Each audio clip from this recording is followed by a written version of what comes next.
కాంగ్రెస్ కు కేవలం 62 ఓట్ల మెజారిటీ మాత్రమే వచ్చింది. సారీ 3000 కాదు, నవీన్ యాదవ్ 62 ఓట్ల మెజారిటీ వచ్చినట్టుగా సమాచారం అందుతోంది. తొలి రౌండ్ లో కాంగ్రెస్ కి బీఆర్ఎస్ కి మధ్య చాలా తక్కువ గ్యాప్ ఉంది. కేవలం 62 ఓట్లు మాత్రమే లీడింగ్ కాంగ్రెస్ పార్టీకి కనిపిస్తోంది. 3000 ఓట్లు కాదు బహుశా అది, ఎందుకంటే అంత అబ్సల్యూట్ మెజారిటీ రాలేదు. నెక్ టు నెక్ ఫైట్ గానే మనం చెప్పాలి. 62 ఓట్లు అంటే కేవలం నెక్ టు నెక్ మెజారిటీనే మనం చెప్పాల్సి ఉంటుంది. తొలి రౌండ్ లో కాంగ్రెస్ పార్టీకి 62 ఓట్ల ఆధిక్యత మనకు కనబడుతోంది. ఇప్పటి వరకు జరిగిన వాటికి సంబంధించి కేవలం మొదటి రౌండ్ లో 8926 ఓట్లు కాంగ్రెస్ పార్టీకి వస్తే బీఆర్ఎస్ కి 8864, అంటే 62 ఓట్ల ఆధిక్యంలో కాంగ్రెస్ పార్టీ ఉంది. 62 ఓట్లు మాత్రమే షేక్పేటలో. గతంలో 2700 ఓట్ల మెజారిటీ షేక్పేటలో కాంగ్రెస్ పార్టీకి వచ్చింది. షేక్పేటలో మొత్తం 29,000 ఓట్లు పోలైతే ఇప్పటి వరకు దాదాపు 18,000 ఓట్లు కౌంట్ చేశారు. ఈ 18,000లో కాంగ్రెస్ పార్టీకి కేవలం 62 ఓట్ల ఆధిక్యం మాత్రమే. ఇంకా 11,000 షేక్పేటలో లెక్కించాలి. సో లాస్ట్ టైం మెజారిటీ వచ్చిన చోట కాంగ్రెస్ పార్టీకి ఇప్పుడు కేవలం 62 ఓట్ల ఆధిక్యం మాత్రమే కనబడుతుంది. షేక్పేటలో బూత్ క్యాప్చరింగ్ జరిగింది. అంటే ఇదేదో ఈజీ గేమ్ గా నాకు అనిపించట్లేదు సునీత, ఈజీ గేమ్ గా నాకు అనిపించట్లేదు. ఎందుకంటే నేల్ బైటింగ్ ట్విస్ట్, అంటే చివరి నిమిషం వరకు ఇది కొనసాగే అవకాశం నాకు అనిపిస్తోంది ఫైట్. ఎందుకంటే 8862 ఓట్లు బీఆర్ఎస్ కు పోలయ్యాయి. బీఆర్ఎస్ అంత బ్యాడ్ గా ఏం చేయట్లేదు.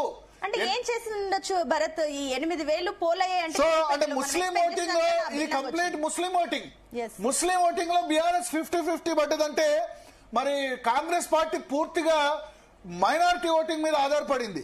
అజారుద్దీన్ మంత్రి పదవి చేసింది. ముస్లింలు అంటే కాంగ్రెస్ పార్టీ అంటే ముస్లింలు అని చెప్పిన తర్వాత కూడా 62 ఓట్ల ఆధిక్యం షేక్పేటలో కనిపిస్తుందంటే ఆశ్చర్యకరంగా మనకు అనిపిస్తోంది. రేమత్ నగర్ డివిజన్ మనం చూడాలి. కాంగ్రెస్ పార్టీ తురుపు ముక్క రేమత్ నగర్ డివిజన్ 40,000 ఓట్లు అక్కడ పోలయ్యాయి. 50% పోలింగ్ అయింది. అక్కడ మంచి మెజారిటీ రావాలి, లేకపోతే కాంగ్రెస్ పార్టీకి ఇబ్బందే. సో సునీల్, సో మీరు చూస్తున్నారు కదా సర్ప్రైజ్ ఎలిమెంట్. షేక్పేటలో గతంలో 2700 ఓట్ల మెజారిటీ, మొత్తం పోలైన ఓట్లు 30,000 ఓట్లు, 2700 ఓట్ల మెజారిటీ మహమ్మద్ అజారుద్దీన్ కు వస్తే అప్పుడు 12,500 కాంగ్రెస్ కు వస్తే 10,000 దాకా బీఆర్ఎస్ కు వచ్చాయి. సో సర్ప్రైజింగ్ ఫ్యాక్టర్ ఏంటంటే కేవలం 62 ఓట్ల మెజారిటీ దానిలో కనిపిస్తోంది. తర్వాత హోమ్ ఓటింగ్ లో 4 ఓట్లు, టోటల్ 66 ఓట్ల ఆధిక్యం.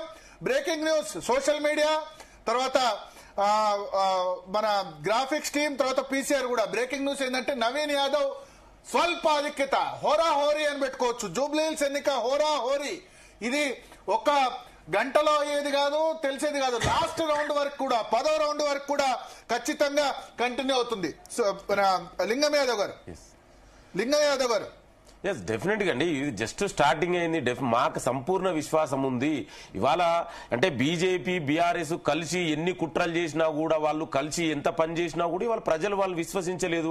ఇప్పుడు అయినా కూడా స్టార్టింగ్ నుంచి కూడా మీరన్నట్టు ఓం ఓట్ల నుంచి కూడా ఇవాళ కాంగ్రెస్ పార్టీ నవీన్ యాదవ్ గారి ఆధిక్యం డెఫినెట్ కూడా ఈ ఆధిక్యం కొనసాగుతుంది.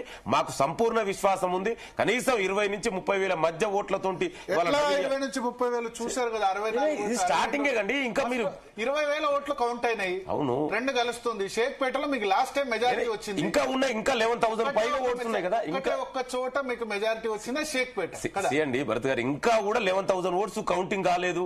డెఫినెట్ కూడా ఇవాళ ఎర్లీ ఓట్లు కావాలి. ఎందుకంటే వాళ్ళు బీఆర్ఎస్ చేసి బీజేపీ కలిసి వాళ్ళు చేసినటువంటి షేక్పేటలో మొత్తం పోలైన ఓట్లు 31,182.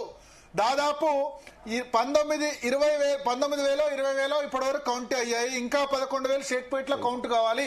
కానీ ఈ 20,000 ఓట్లో సర్ప్రైజింగ్ ఎలిమెంట్, మొదటి 42 బూతులు, ఫస్ట్ టు 42 బూతుల్లో ఆశ్చర్యకరంగా సర్ప్రైజ్ బీఆర్ఎస్ చాలా టఫ్ ఫైట్ ఇచ్చింది. ఎందుకంటే దీనిలో 1, 2, 3 బూతుల గురించే ఆరోపణ వచ్చింది. ఈ 3 బూతుల్లో కూడా కౌంటింగ్ ఏజెంట్లను బయటికి పంపించేశారు కార్వాన్ ఎమ్మెల్యే అని చెప్పి ఆరోపణ వచ్చింది.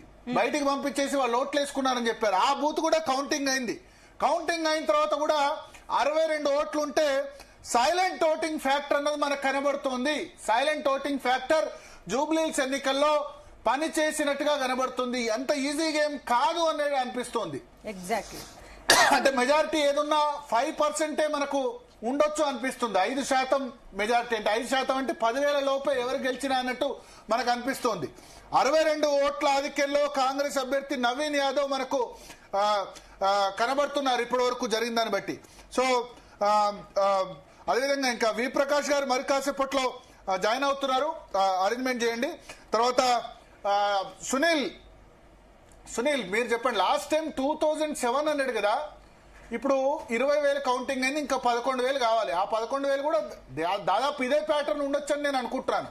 ప్లస్ ఎంఐఎం ప్రభావం ఉంది ఎర్రగడ్డ కదా, మిగతా చోట్ల ఎంఐఎం ప్రభావం, యూసఫ్ కూడా వాటన్నిటికంటే కూడా ఎంఐఎం ప్రభావం ఉంది ఇక్కడే. సార్ మీరు చెప్తున్నది ట్రూ సార్, క్లోజ్ కంటెస్ట్ ఉంటది, అది agri. But last end result వచ్చి కాంగ్రెస్ ఎడ్జ్ ఉంటది అనిపిస్తున్నది. ప్లస్ మైనారిటీ ఓటు 35% ఎబో ఏమైనా బీఆర్ఎస్ కి పోల్ అయి ఉంటే బీఆర్ఎస్ కి చాలా ఎడ్జ్ ఉంటది సార్. ఓకే, మైనారిటీ ఇప్పుడు చూస్తున్న ప్రకారం మైనారిటీ ఓటు 40% ఎబో కాంగ్రెస్ పడింది. ఇప్పుడు 50-50 ఉంది మైనారిటీ ఓటు. ఇలా ఉంటే ఇంకా మనం వెంగళరావు నగర్ ఇలా తీసుకుంటే అది బీఆర్ఎస్ ఎడ్జ్ అవుతుంది సీట్. బీఆర్ఎస్ మీ ఉద్దేశం హిందూ ఓటు ఎటు పడుతుంది అనుకుంటారు? బీజేపీ ఓటు బీఆర్ఎస్ కి డైవర్ట్ అయినట్లు కనపడుతున్నాయి. సో మాట హిందూ ఓట్లో మెజారిటీ బీఆర్ఎస్ కు రావచ్చా, కాంగ్రెస్ రావచ్చా? బీఆర్ఎస్ కే వెళ్తున్నాయి. మరి అట్లా అయితే ఇప్పుడు ముస్లిం ఓటు కాంగ్రెస్ పార్టీ గెలవాలంటే 60% పైన కావాలి. కానీ ఇప్పటివరకు అయిన దానిలో 50-50 కనబడుతుంది. 40% కన్నా ఎక్కువ ముస్లిం ఓట్ బీఆర్ఎస్ తీసుకుందంటే బీఆర్ఎస్ మేబీ విన్ అయ్యే ఛాన్సెస్ కూడా కనపడతాయి. ఓకే, అంటే కాంగ్రెస్ కు 60, బీఆర్ఎస్ 40 వచ్చినా బీఆర్ఎస్ విన్ అయ్యేందుకు ఛాన్స్ ఎక్కువ ఉంటుంది. ఛాన్సెస్ ఎక్కువ ఉన్నాయి. బీజేపీ ఓట్స్ కంప్లీట్లీ డైవర్ట్ అయినాయి.